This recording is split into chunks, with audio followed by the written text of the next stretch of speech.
प्रभाकर जी की देशपुत्री भी थी, हमारे बीच में ही है। उनकी स्मृति में हम लोग पिछले 3 वर्ष से कार्यक्रम कर रहे हैं।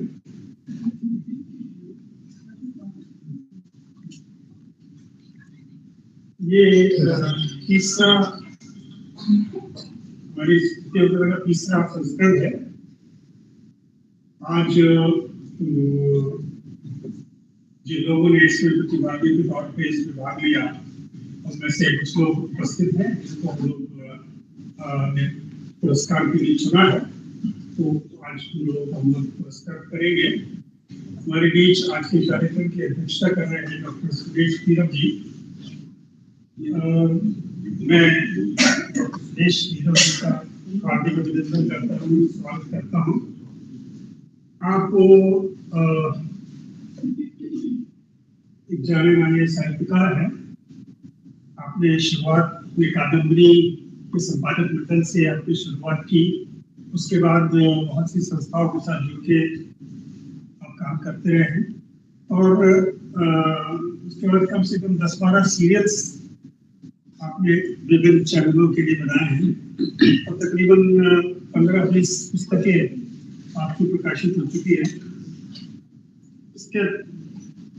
इससे अतिरिक्त जो आप अपना कार्य करते रहे हैं, समाज के साथ जुड़ के जो कार्य करते रहे हैं, उसके लिए आपको विभिन्न संस्थाओं से अपने राष्ट्रपति द्वारा साहित्य पुरस्कार, प्रधानमंत्री का मीडिया इंटरनेशनल अवार्ड, इस तरह से कई इनको आपको 15-20 मॉरिशस के प्रधानमंत्री से एक अवार्ड आपको मिला है। एक नेपाल के प्रधानमंत्री से आपको सम्मानित किया गया है। दिल्ली हिंदी अकेडमी के साहित्य शिखर सम्मान, तरह से करीब 30 सम्मान आपको मिल चुके हैं। बहुत ही श्रेष्ठ साहित्यकार हमारे बीच हैं और हम लोगों को, हमारे प्रतिभागियों को सबको आशीर्वाद देने के लिए हमारे बीच उपस्थित है। मैं आपका हार्दिक अभिनंदन करता हूँ, स्वागत करता हूँ। मुख्य अतिथि के रूप में हमारे बीच उपस्थित हैं डॉक्टर अनुज। डॉक्टर अनुज एक लंबे समय से साहित्य से जुड़े हुए हैं और कहानीकार, संपादक, समीक्षक के तौर पे इनकी अच्छी पहचान है। एक कला संगम ट्रस्ट आप चलाते हैं और एक पत्रिका है कथानक जिसका संपादन आप देखते हैं। इसके ये तो एक आपका एक सीरियस क्षेत्र हो गया, लेकिन इसके अलावा आप और आयोजन कार्यक्रम करते रहते हैं। साहित्यकारों को जोड़ना, जो साहित्य के क्षेत्र में काम कर रहे हैं उन सबको जोड़ना, उन सबको मिलाना, उन सबको आपस में इकट्ठा करके उनके विचार आपस में आदान प्रदान करवाना, ये बहुत बड़ा कार्यक्रम आप लोग हमेशा करते रहते हैं। और आपकी 10 पुस्तकें आपकी प्रकाशित हो चुकी है और आकाशवाणी के विभिन्न चैनलों से और जगह जगह संस्थाओं के साथ जुड़ के आप काम करते रहे। पत्रिका वगैरह में तो बहुत आम बात होती है, आप जैसे लोग पत्रिका में नहीं छपेंगे तो आप कौन छपेंगे, ये तो आपके लिए एक साधारण सी बात है। बहुत एक कहानी के क्षेत्र में एक बहुत गहरी समझ रखने वाले व्यक्ति हमारे बीच हैं, जो कहानी पर तो बोलेंगे ही और आप लोगों को जो लेखन के कार्य में जुड़े हुए हैं उनको कुछ ना कुछ संदेश भी अवश्य मिलेगा। मैं आपका बहुत मन से, आदर से आपका अभिनंदन करता हूँ, स्वागत करता हूँ। हमारे बीच हमारे 2 निर्णायक मंडल के 2 सदस्य उपस्थित हैं। एक तीसरे जो वो नहीं आ पाए, मैंने बताया आपको। हमारे 2 पहले सदस्य हैं आचार्य अनमोल जी, आप समय तक शिक्षण से जुड़े रहे। उसके बाद साहित्य के क्षेत्र में काम कर रहे हैं। लगभग 58 ग्रंथों के सहयोग रहा। आजकल विभिन्न संस्थाओं से, जैसे हिंदी साहित्य सम्मेलन में वैज्ञानिक संस्थाओं से जुड़ के सरकार चलता है, उसके साथ जुड़ते और अनेक संस्थाओं के साथ जुड़ के सामाजिक सोसाइटी कार्यक्रमों में आप गहरी रुचि रखते हैं और गहरे जुड़े हैं। निरंतर इनके कार्यक्रम कुछ ना कुछ चलते रहते हैं। आपका हम लोग स्वागत करते हैं, अभिनंदन करते हैं। दूसरे हमारे विधायक मंडल के सदस्य डॉक्टर विवेक शुक्ल जी, ये दिल्ली यूनिवर्सिटी में राजधानी कॉलेज में अंग्रेजी के प्रवक्ता हैं, लेकिन अंग्रेजी से ज्यादा अच्छा हिंदी में लिखते हैं। हिंदी में लेखन में आपकी बहुत गहरी पकड़ है और जो शब्द संयोजन आप करते हैं वो पढ़ने के साथ साथ मन को जोड़ता है। आपके अनेक पत्र पत्रिकाओं में तो रचनाएं छपती रहती हैं। आपके करीब 10 पुस्तकें आपकी प्रकाशित हो चुकी हैं। हम आपका हार्दिक अभिनंदन करते हैं, स्वागत करते हैं। और बाकी सब लोग, आप लोग यहाँ उपस्थित हैं और विशेषकर जो हमारे दिन को सम्मानित कर रहे हैं उनमें से कुछ लोग नहीं आ पाए हैं किन्हीं कारणों से। बाकी जो लोग हमारे बीच आए हुए हैं, हम आप सब लोगों का हार्दिक अभिनंदन करते हैं। आपके इस प्रतियोगिता में जुड़ के हम लोगों का जो हौसला बढ़ाया है, उसके लिए आपका बहुत बहुत धन्यवाद। इस वर्ष हमारे इस प्रतियोगिता में जिन लोगों ने भागीदारी की उसमें 71 पुरुष और 102 महिलाओं की भागीदारी, कुल मिला के 175 कहानियां उनके साथ थी। 175 कहानियों में से उनको चयन करना था और ये चयन प्रक्रिया कोई साधारण प्रक्रिया नहीं रहती। इसमें बहुत ही एक सिर्फ हम लोगों को सिर्फ कहानियां पढ़नी नहीं होती, पढ़ने के अलावा उनको अपने मन में बैठा के उनकी भाव को, उनकी जो कह रहे हैं, जो उनके तथ्य को, सब चीजों को पकड़ के उसके हिसाब से उनको चयन करना होता है। इसमें हम लोगों के साथ साथ हमारे जो चयन करता है उन्होंने बहुत मेहनत से ये सब काम किया है। इस पूरे कार्यक्रम में जब शुरू किया, जैसे हम 31 अक्टूबर को हम लोग इसका शुरुआत करते हैं और 2 महीने का समय रहता है प्रविष्टियों के लिए। उससे लेकर जब तक हम ये आज ये आयोजन करते हैं, इसमें लगभग 6 महीने का समय लगता है और 6 महीने निरंतर ये प्रक्रिया चलती रहती है। और इस प्रक्रिया में सैकड़ों लोग जुड़ते हैं। सबसे महत्वपूर्ण वो लोग हैं जो अपनी कहानियां इसमें, उन लोगों का हम लोग बहुत स्वागत करते हैं और हार्दिक अभिनंदन करते हैं।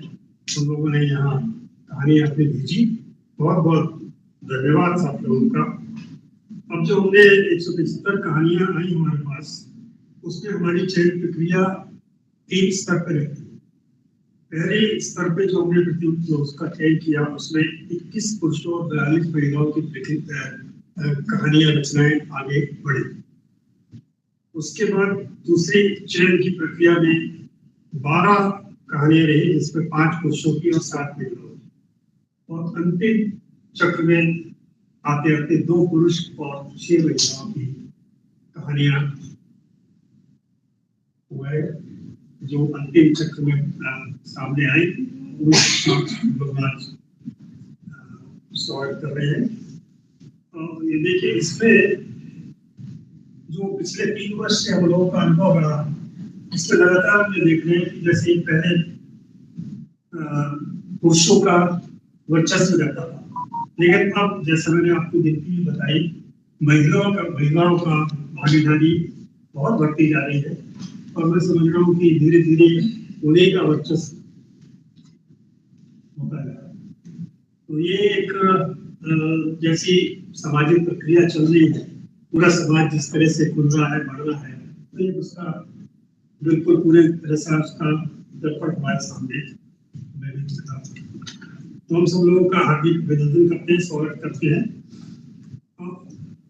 एक विशेष चीज और मैं थोड़ी सी बताना चाहूँगा, कहना चाहूँगा कि जो पहली प्रतियोगिता, दूसरी प्रतियोगिता, तीसरी प्रतियोगिता जो चली, उसमें हर बार हमको नए विधाओं, नए अनुभव और नए सोच के साथ कहानियां हमको देखी। और इस बार तो विशेष तौर से सब ऐसी कहानियां थी जो पहले कभी नहीं हुई, पिछली प्रतियोगिता में हमने नहीं देखी। इस बार ज्यादा एक नए ढंग की कहानियां हम लोगों के सामने आई, और इस दृष्टि से ये जो प्रक्रिया है, चयन प्रक्रिया है, ये एक बहुत ही चुनौतीपूर्ण बनती जा रही है। खैर जो भी है, इस चुनौती को हम लोग स्वीकार करते हैं और आगे हम चाहेंगे कि और भी अच्छी कहानियां, और भी चुनौतीपूर्ण कहानियां हमारे सामने आए, और हमारे निर्णायक मंडल जो भी हो, उन लोगों के सामने भी एक बड़ी चुनौती रहे, और एक हम लोग जो हमारे पास जो विशाल भंडार आता है, उसमें से अब ये हमने कहे कि भाई कुछ अच्छी थी, सिर्फ यही अच्छी थी और अच्छी नहीं थी, अच्छी सब थी, बहुत अच्छी कहानियां थी, लेकिन अच्छी में से भी बहुत अच्छी, और उनमें से भी हमको क्योंकि हमें कहीं ना कहीं तो आगे बढ़ना है, तो उसमें से भी जितना भी हो सकता है, जैसा भी हो सकता है, उसको आगे बढ़ाने का हमने प्रयास किया है। तो एक बात मैं, चाहे आप तो कुछ भी हो, लेकिन एक बात मैं आपको वादा कर सकता हूँ कि हमारी चयन प्रक्रिया जो है बिल्कुल निष्पक्ष रहेगी। उसका कारण बताएंगे हमारे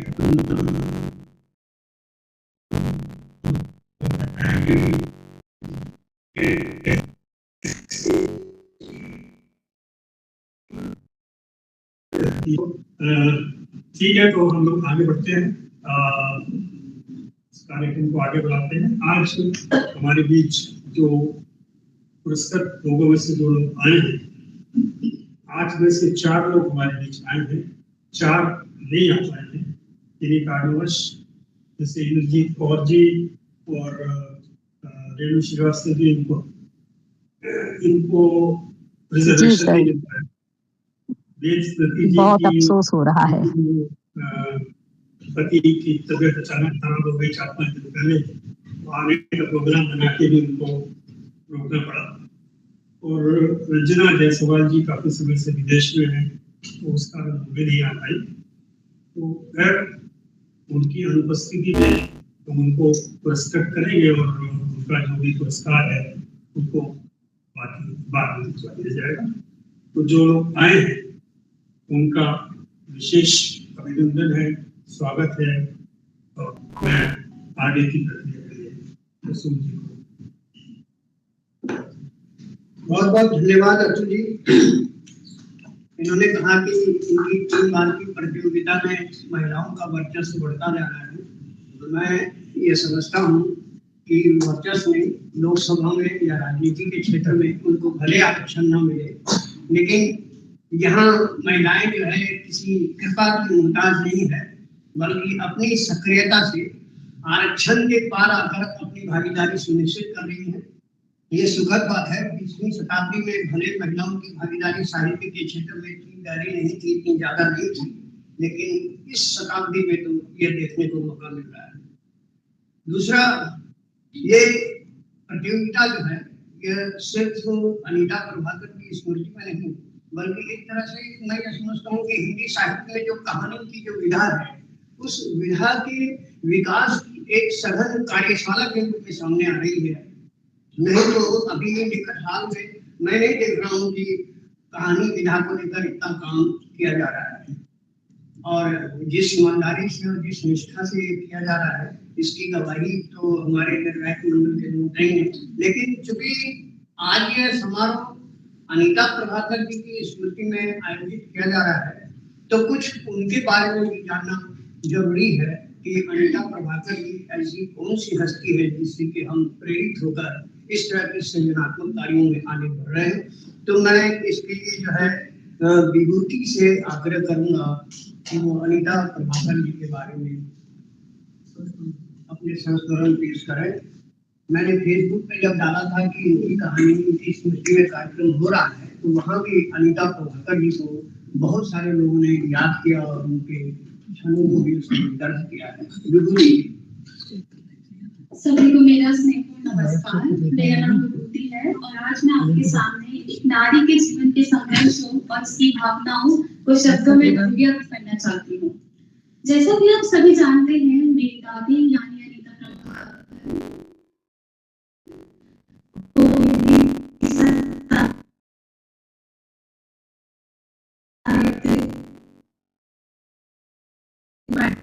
विभिन्न जिम्मेदारियों के साथ संतुलन बनाते हुए भी उन्होंने अपने लेखन को सहेज कर रखा।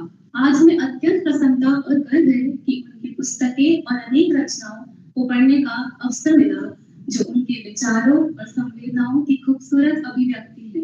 कभी कभी मन में यह विचार आता है कि अगर दादी ने पहले ही लिखना शुरू किया होता तो हमें उनकी और भी ढेर सारी खूबसूरत रचनाएं पढ़ने का सौभाग्य प्राप्त होता। पर अब उनके साथ बिताए हर पल और उनकी हर काम उनकी हर रचना मेरे लिए अनमोल है। आज जब मैं स्वयं इन भावनाओं को समझने लगी हूँ तो मुझे यह एहसास होता है कि हर नारी के भीतर एक अद्भुत प्रतिभा और संवेदनशीलता छिपी होती है। चाहे वह आपके परिवार का हिस्सा हो या आपके मित्र हो या आपकी सहकर्मी, हमें उसके हुनर को समय रहते पहचानना चाहिए और उसे प्रोत्साहित करना चाहिए, क्योंकि जब एक नारी को आगे बढ़ने का अवसर और समर्थन मिलता है तो वह केवल अपने सपनों को ही नहीं बल्कि पूरे समाज को भी एक नई और सुंदर दिशा देने की क्षमता रखती है। जैसा कि मेरी दादी की 2 पुस्तकें मुक्त गगन की ओर और आओ बदले तस्वीर में यही सोच और सशक्त विचार स्पष्ट दिखाई देते हैं। आइए हम सभी मिलकर हर नारी के सपने को पंख दें ताकि हर प्रतिभा खुलकर उड़ान भर सके और अपनी पहचान खुद बना सके। धन्यवाद। आप गवाह हैं कि अनीता प्रभाकर सिर्फ अपने समय तक नहीं बल्कि उनके जाने के बाद के समय में भी वो किस तरह से महत्वपूर्ण हो गई है उसको आपने पेश किया। अब इस प्रतियोगिता पर केंद्रित एक पुस्तक भी हर साल प्रकाशित की जा रही है। वह पुस्तक इस बार भी प्रकाशित हुई है।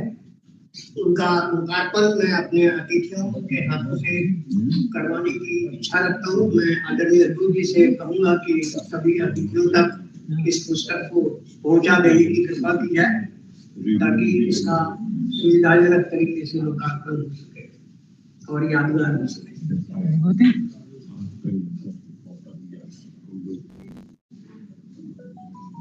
आदरणीय श्री नीरज जी